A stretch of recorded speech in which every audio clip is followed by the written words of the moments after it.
Welcome to the Hermitcraft recap. My name is Pixelriffs. Our writer is SloyXP. Captions on this video are provided by Liara. And the Hermitcraft server is currently trying to softlock one of their most popular members out of playing the game. I put 9 diamonds in the subtract, but it didn't go down. I put 6 stacks and diamonds in this one. Yes, it turns out being the crowdfunding king means that people might raise an insane amount of diamonds in your name, even when that means you get stabbed by ghosts every few seconds. To put it more clearly, Doc M77 has made a machine that will shoot Good Times with Scar's arrow into a zombie with a thorns enchantment on it, and the rest of the server by now has paid enough to get it started. Doc M himself, of course, being the only person who knows how to turn it off, and also decidedly on vacation at the moment. 6 stacks? What did Scar do to you? What's going Nothing's on? a social experiment. To add insult to the literal injuries, the Dread Pirate Ijevin and the Normal Criminal Cup fan have invaded the most recent of Scar's projects, the Hermitcraft Commercial District Bank, and put a pirate boat full of dynamite in it. As to how they got a boat in there, worry not, they also built the pool for the boat. We gotta put our pirate names on it, like Captain Jeff Sparrow, Cubbeard. And dropped some guardian fish in it just for the additional threat. Needless to say, none of this is something the nearby fire station can handle on account of being pretty much the opposite of fire. What you doing? What I'm doing? I'm clipping. What are you doing? Clipping what? I'm- What are you clipping? I'm showing the new build that I did. Taking those guardians across the server on a happy ghast actually proved quite the challenge, given that the flotation devices don't consider themselves an obstacle for lasers. But it's all worth it just to deliver the important message of, "We missed you, don't leave again," which they write on the signs up front, but certainly aren't saying with any of these actions. Either way, it's an impressive amount of retaliation against a bank that hasn't yet done anything at all, though I suppose after the Season 7 Diamond Throne situation, this is really just a trauma response. So while we're all still processing that, let's take a look at all the events and mishaps that occurred on the Hermitcraft server this week. Starting with Pearlescent Moon, who is building the fire station next to the bank, presumably because the banker is a known arsonist. Fortunately for her, she now has a massive water reserve very close by. I don't know. I didn't actually walk over here and see it. I don't know if I want to put diamonds in here, Zuma. It's not safe. Not really, no. Not if they're already infiltrating it. We get a time-lapse of not only the Minecraft build, but also the pen and paper sketch process, which is pretty mind-blowing.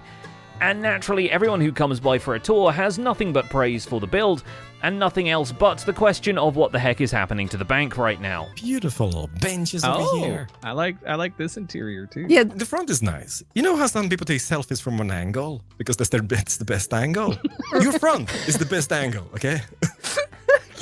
Pearl also gets introduced to the concept of Whack-A-Scar by one of its principal funders, although XP Crafted has been trying his best to provide some balance. Speaking of funding, Pearl spent a segment of her video naming all the cockatoos whose identities were decided by donors to the charity event back in April. And while she's actively preventing destructive fires, she'll happily simulate some candle flames as she builds a bunch of birthday candles atop the layer cake of Zombie Cleo's base, along with some bundled presents. it's a prank as a birthday cake, but I don't know, it's kind of cool. Pearl herself has to face the present when Azuma Void takes her to his album collection to show her the same key art that started the whole thing a few episodes ago. Though the tour of Azuma's own base takes longer every single time, as the hillside promenade of his is filled in more and more. How about we get into the Nether and actually start the project we're supposed to be doing this episode? Not to get too exclusively musical, X takes a detour to put together RGB lighting tricks for the floor beneath the Nether Hub armor stands, which admittedly is not RGB at all and just magenta.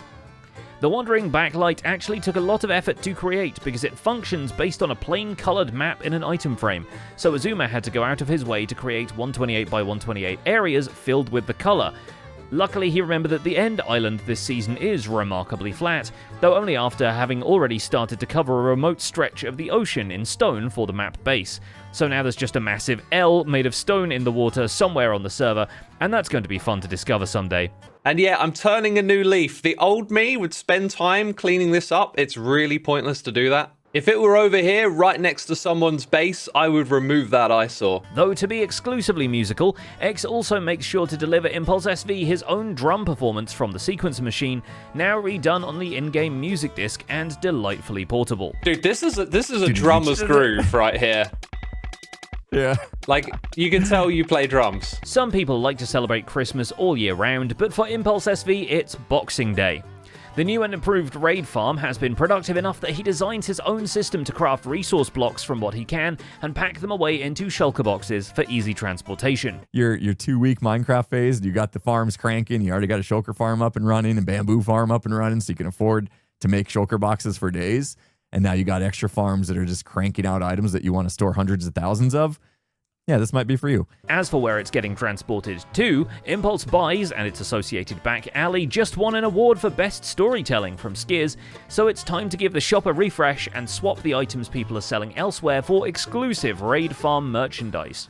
Per bundle. I'm not sure if anybody's going to buy those. I mean, who needs hay bales other than making like target blocks and stuff? Back at the silo, he adds some landscaping details, including a dead tree and a dried-up riverbed, but he also commits himself to reducing lag-causing item frames, replacing them with blocks and player heads where possible, after sharing a graph of how much his base affects the server when the farms are churning out entities. And that reduced about 50 item frames that were loaded. I still have a few on the ground just when there's stuff like this. This is all balanced out by Joe Hills, who uses the ocean to build a massive lime green square so he can wallpaper the interior of his bone shop with the chroma green you're probably used to seeing in Joe's whole situation by now. And so we're going to have a nice flat green for this all day long. Not all night long, though. Apparently at night, these item frames start, like, flickering violently. This being Joe, he doesn't even wait until the map region is finished before using it as a green screen. But he'll get a lot of mileage out of that, since it can also help with the backgrounds of his news desk and his end credits. Back at the shop, however, all the details are made with practical effects, painting items superimposed onto the walls with armor stands. It isn't a huge feat for Joe, whose huge feet belong to the skeleton outside with its meticulous placement of bones. Joe, did you do this? Yup, it took me weeks. But Joe also takes it upon himself to add details to the game's pre-existing paintings, at which point we have to be concerned that he's approaching the armor stand's singularity and needs to be stopped at all costs. Alphabetized human bones, what does that mean? Well, I named all the bones. Joe, have you ever thought maybe you have a little too much free time? Constantly. Some illusions are worth making a reality. At least that's the inspiration Rendog gets from False Symmetry's reflective nether portal and XP Crafted's tinted glass golem mazes. So he starts mirroring the floor of his cleric villager trading hall to convince the onlooker that there's some practical magic happening here.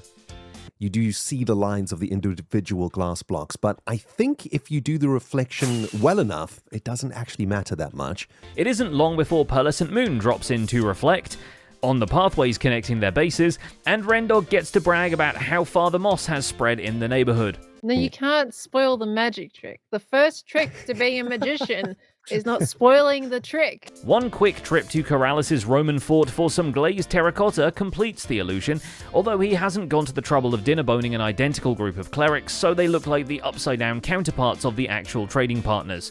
We figure he might just be low on name tags after renaming all those allays in the magical archive. Zweshka. Oh, geez, I hope I said that correctly. Yes, indeed. They have names now. Vintage Beef is a little miffed at being forgotten from the list of reflective builds Ren cites as inspiration, so he leaves a sassy set of signs for Ren before returning to his shopping mall where, of course, an arcade is in progress. First and foremost, somebody told me to replace these with lightning rods because the lightning rods are smaller. They are not. They're the exact same size. Everything from the glow-in-the-dark carpet to the mandatory motorbike game is represented here, and Beef has novel ideas for pinball machines, armor stand details for the arcade cabinets, and a basketball game. We can only assume he's buying up mini blocks so you can trade them for tickets at the prize counter. We have a golden axe for this game. There was actually a game called Golden Axe. I'm pretty sure it was an 80s game too. But he's got two other surprises this week. One is letting Mumbo know that half the server didn't know about the animated qualities of Prismarine. Yeah, and it definitely changes in your hand or in your inventory because I have the... that's crazy. I didn't know that. Now I learned something again. There we go. You're going to have to go back around. But the other is renaturalizing the view from his base by planting hundreds of trees on the many steps of Hypnotized Pyramid. Now there's a prank worthy of people looking at it and saying, yeah, that's probably something Jevin did. Has Hypno done this? I wanna assume it was Jevin, just cause. Would Jevin do such a thing? Of course you would. Cascading terraces are no match for Corrales' own irrigation technology. As theming his base around the Roman Empire, Corrales brings out the wonder of the engineering that is the aqueduct, to match his fire duct and the air duct. Am I excited? Yeah, I kinda am. This is a little bit of a bigger project, which is definitely going to be noticeable throughout the whole base. This contraption clearly being the water-ground type, it's actually transporting clear drinkable water from the make-believe mountain spring and to where the make-believe citizens can actually make-believe drink it. But it's also 99% arches by volume, so now there's another giant wall in Doc M's flight path. That is like the story of my life. I just can't do no more episodes, it seems. Doc doesn't need to get his revenge with another devious remote arrow-firing contraption, though. Corrales already has a living one of those, whose name is XP Crafted. I'm just sitting in a tree. I don't know what's going on. When he's not delivering arrows directly to Corrales' temple, the one on his head, mind you, not a shrine to the Roman deities, XP has been delivering Tango an oversized shipment of warped stems from that farm he was looking for. His base has also been delivering in more ways than one, as he works on his fictional shipping and receiving warehouses, where copper is piled high in both weathered and fresh variants. Add a little funky uplighting on the exterior, and XB finds himself happier than ever with the way the base is progressing. And then this out here is the work area. We could put some stuff here for like working on whatever it is they work on. I don't actually know what it is they work on. It's fine though. It's okay. But the XB Corrales fans will be happy to know that Cubfan is very much working on more minigames for them to play. While a lot of Cub's latest video is dedicated to embedding enchanting into his base of corridors, he does fill in more of the Trident golf course with the signature stripe pattern. Though it is worth noting that basically every bookshelf in the building turns out to be a secret passage of some kind, some more efficient than just navigating the place. Guess the anvil refilling pillar is the one doohickey that doesn't bring you to a different room, though you do have to get into the crawl space to refill it, actually. Plus, this hooks up to the anvil area. So this maintenance area is sort of like all interconnected here. And finally there's Tango Tech, who is also cooking up some incredible XB Corrales videos, though maybe his massive Decked Out 3 minigame has other uses too. XB, the best. I was actually debating making I'm gonna guess that those are all full of warp stems. Since last we saw the inside of the game Mountain, Tango has begun the construction of the actual playing mat that the roguelite will be taking place at. With the tavern already in place, Tango keeps at the rest of the market of Greywick, and to prove the power of the flex tape, splits it in half with a death trap river. This proves to be more of a task than you'd think, actually, because everything in the area must be made bull-proof, as the marketplace will be populated by Ravagers to keep people shopping on the Swift side. Yes, there was debate whether the Ravagers should be allowed to go indoors, so there's no safe areas at all. Lest we forget, this roguelite MMORPG with player housing is also a horror game.